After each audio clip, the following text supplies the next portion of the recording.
Warning, the following video contains content not suitable for people under the age of 13. If you are under 13, we are not responsible for any future counseling. Thank you. Hey, what's up, guys? It's Braxton, and as promised, we're doing some stories from Louisiana with Jordan. How's it going?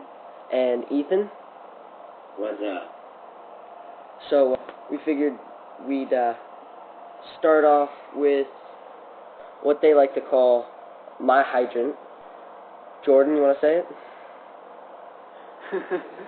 Yeah, there's a lot of good memories from Louisiana. That was great. But I think this is one of the best ones. Alright, so here we go. We're going to start off. So one day, we're walking down the street, and I don't know, this is back a couple years ago, so we're a little bit younger, a little bit more immature. Told Connor, I was like, hey, I dare you go hump that fire hydrant. And what he did, so he goes over to the hydrant. Keep in mind, this is a fire hydrant out in front of somebody's yard. He goes over there and he starts pumping the fire hydrant with his, doing his little sexual moves and stuff. And so we're cracking up. We're in the background. We're cracking up. And he's over there, and this isn't like a regular, like smooth hip motion. This dude's like going way back and way forward and way back and way forward. So he's hitting Hey, hard. if you're gonna do it, you gotta do it right. It's gotta be real, okay? And we're out there cracking up, and here comes a car. So we're with a couple of our friends, me and Ethan. I don't know, I forgot who else was there. I think Sarah was there, and wasn't Ian there too? I think Ian wasn't there. I don't think Ian was there. But we were laughing, and then I looked over at Ethan because I saw a car, and I was like, dude, here comes a car, or whatever. And we just left Connor hanging. So he's just over there on the fire hydrant, and the car begins to stop. And so we're like, oh crap, what the heck? And we're like, Connor, there's a car. And he's like, oh, he keeps humping the fire hydrant.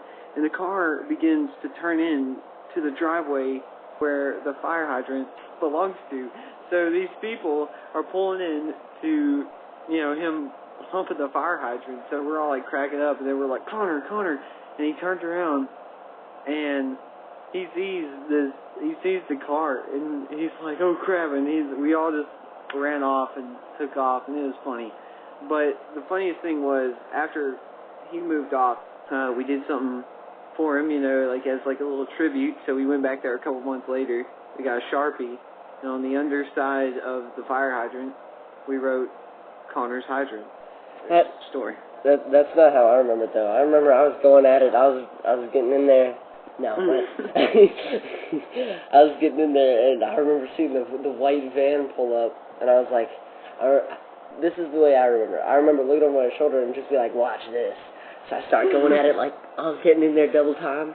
All of a sudden, the van just pulls into the driveway, and the driveway is like maybe 10 feet in front of me, and the family, I don't remember seeing kids in there, but I remember seeing the dad was driving, and he was, giving me the what the fuck are you doing stare, and the mom was just giving me the get the fuck off my lawn stare. And I was like, oh shit, we ran our asses off. We just kind of walked off.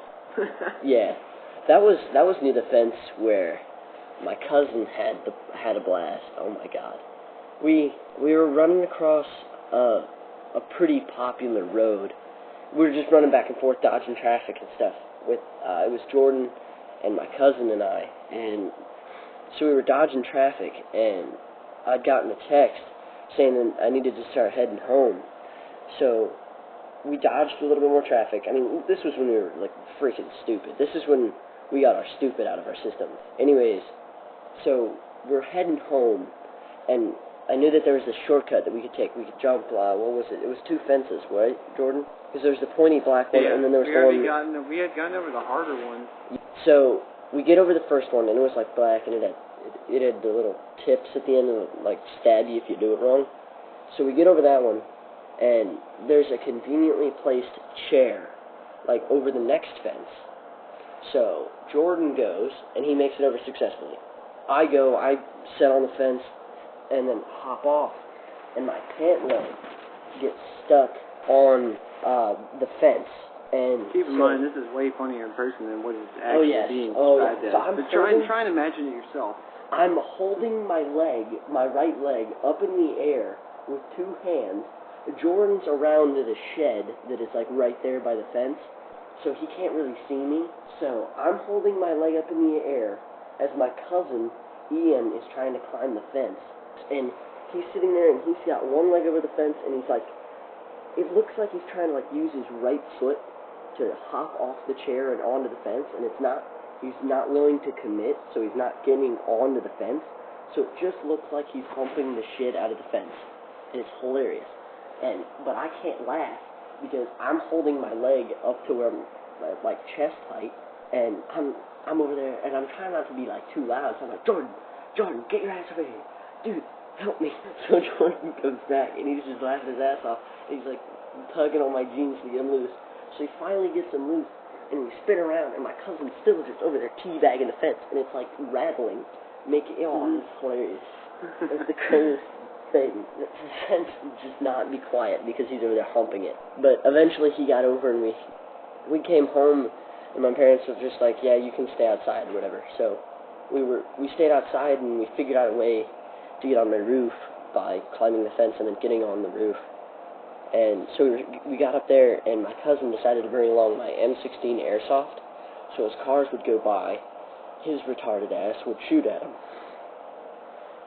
So we had to sit there and try to stop him from doing that, because last thing we wanted to do was get caught on the roof. Hey, Ethan. Yeah. You want to tell him about the truck? It was kind of a team effort, and it just so happened that Ethan was in the perfect place at the wrong time. Jordan and I had a system. I would stand in the middle of the street when I saw a car coming. Obviously not the smartest idea, so don't try this at home, kids. But I would stand in the middle of the street. Obviously the car would be a ways off, and I'd hold my arms out so they'd know to stop. So they'd pull up and they'd stop, and Jordan would go around to the driver's side window and get them to roll down their window. They'd roll down their window, and Jordan, what would you do? I'd be like, ma'am, and like, they'd roll down their window, and I'd be like, ma'am, or sir, I'd be like, you are going too fast, you need to slow down, and then I'd like scream and yell in their face. He'd just be like, "Dah!" But it was like louder and stuff, obviously, and it was funny because he'd do it in like this weird high-pitched tone. He'd just be like, "You're going way too fast." Nah! And then we'd both walk around opposite sides of the car and just walk away. And we wouldn't look back until the car pulled away. So, Ethan? I didn't know what the hell they were doing, so I'm standing there clueless. They stop the truck and tell him to slow down. He pulls out and he turns around and comes back down the street. It's like, I see Connor take off that God knows where. Jordan's standing there beside me. Don't know what the hell to do. As a more in-depth part, you gotta like, were you at the window with me when I told him to slow down? No. No. Oh, okay, so I was up there close to him. I said, this is what I told him. I said, hey man, you need to slow down, blah, blah, and then I'd like scream in his face. And he looked at me, he gave me like this look, and we started walking back down the street. He rolled his window up, and he just like kept going down the street. He pulled into the house next to yours. We're watching that car, and we see it kind of speed up, and then it stops. It starts to slow down. We're like, oh shit. He turns into his driveway, pulls back out, and starts gunning it down the street. Like, literally 100 miles an hour. The dude's, like, flying to come get us. And so Connor takes off behind the tree. Me and Ethan are running off, but we can't go anywhere because we're back by that fence with the spiky, the spike stuff that we talked about in the first story. But what we did, like, he stopped us and he said, this is not how, like, I was raised, blah, blah, blah. I'm not going to let a little kid treat me like this, blah, blah. And, my speedometer tells me yes, sir, but, my speedometer tells me my speed, you don't. Yeah, and so he got all bent out of shape about it, and I was, like after an argument or whatever, you think of clever stuff to say. I mean, I could have been like, yeah, dude, you broke the speed limit by like 40 miles an hour trying to just catch up with us, Dude was a straight up dickhead about it, but I don't really care. It was funny though. Alright guys, that's the end of Stories from Louisiana Part 1. Stay tuned for Part 2 and Part 3. Thanks for watching once again. Please rate, comment, subscribe, and hit that like button. And I'll see you guys soon.